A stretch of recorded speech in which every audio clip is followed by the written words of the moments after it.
Hello, I'm Brigantia Blackbird of Blackbird's Brew. Happy Wednesday and welcome to Divination Meditation, where we compare and contrast a tarot card, an Augment, and a rune to see what information we can glean.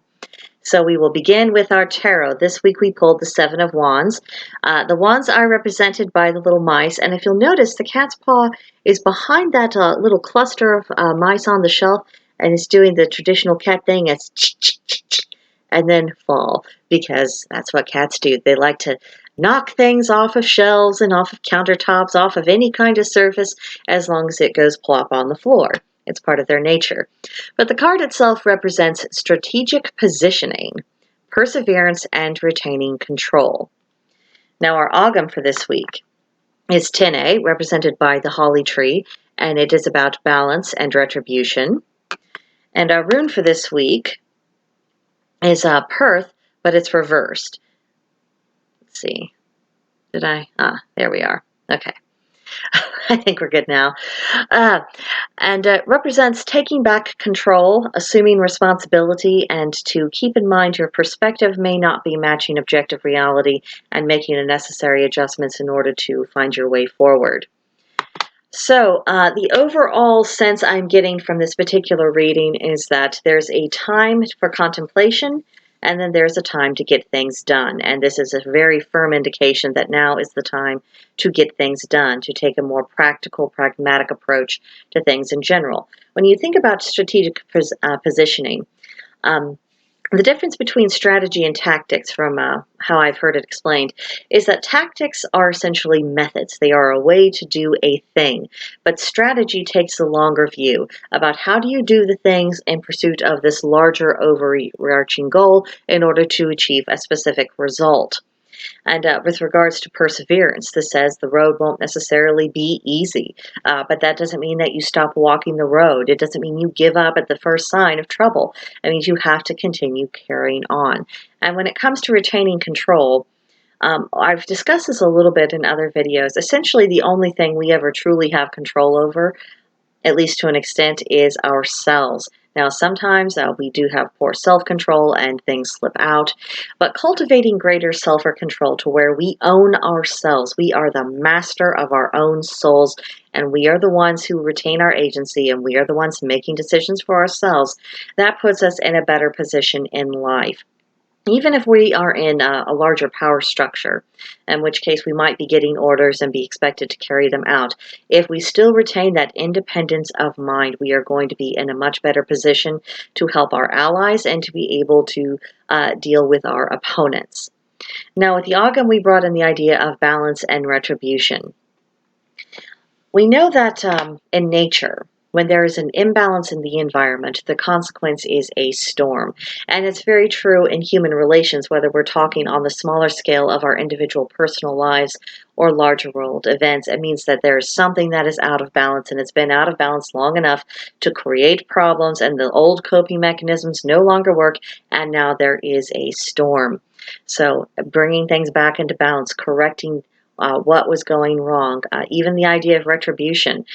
Retribution is an aspect of justice, whether that's something we are comfortable with or not.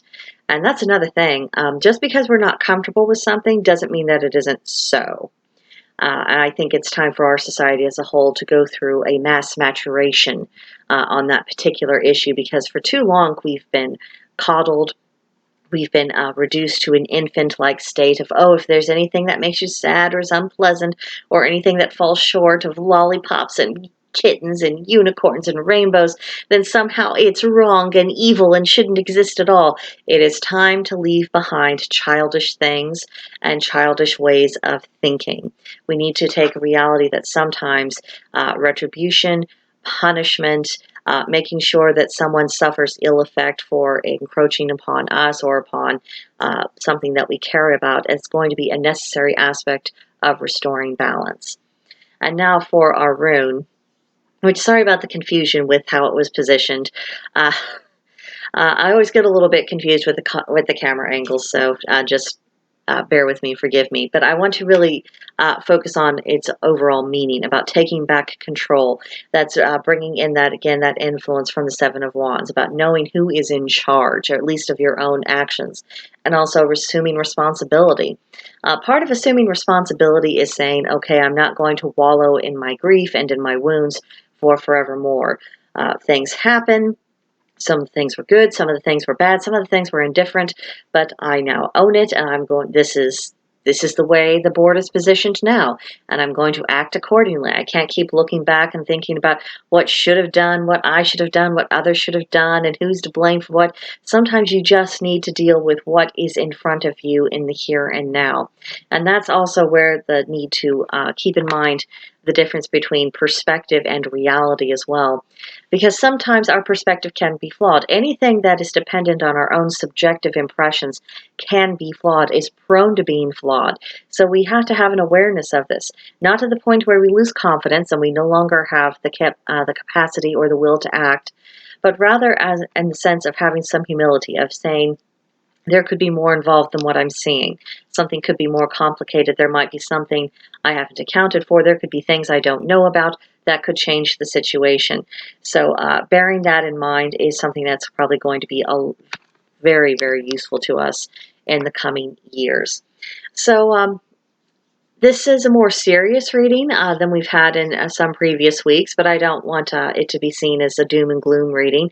I think it is a call to continue to press towards our own personal maturity, be that emotional maturity or spiritual maturity, wherever it is that we are needing to take on a mantle of personal responsibility, of conducting ourselves in a manner that befits adults, particularly as we go from young adulthood to midlife to older age, being worthy of that, of having something to show for the years that we've lived.